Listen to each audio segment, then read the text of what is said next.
Good day, everyone. I am Agustin Francis A. Cruz, a full stack developer from the group website, and today we are going to discuss the IT audit of the rental management system of the group Laravel. First up, let me present to you the login credentials and role permission feature of their system.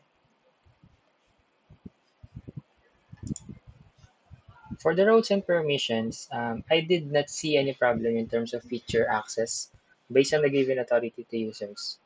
In these images, we can see that the super admin has the authority to access all features, while others have only limited access depending on their role.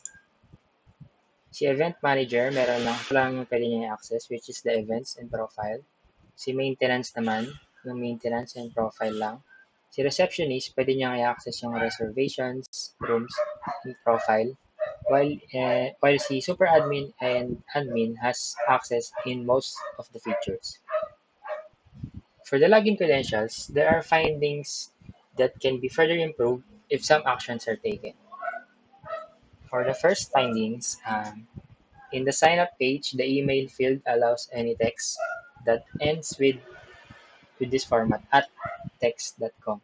For example, yung ganito, any text at any.com or kahit anong text but basta may at tapos text tapos .com. This means that a user can enter an invalid or non-existent email.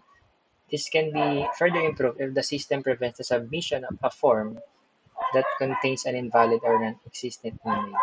Pwede kasing mag-submit si user ng gumagamit ng non-existent email. Okay lang sana kung hindi nasi-save sa database natin yung mga users na hindi verified. Kaso kasi nasi-save, so nag-take up pa rin siya ng space. When making an account through the user management page, the system does not apply the security standards on passwords.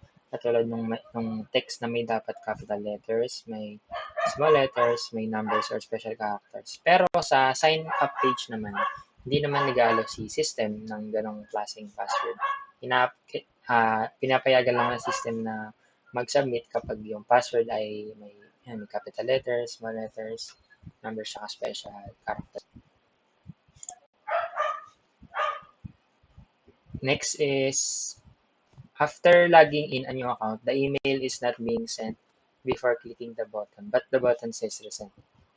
Um, Kapag yung account mo tapos ni-login mo, ito yung lalabas na page. Pero hindi pa siya actually nagsisend ng email. Pero ang nakalagay dito sa button is resend na. So baka akalain ni user na nag-send na kaya hindi niya pinipindot. So misleading lang yung resend verification email. Siguro palitan na lang yung term ng resend. And lastly, the system does not have a confirmation or warning message when clicking the logout button.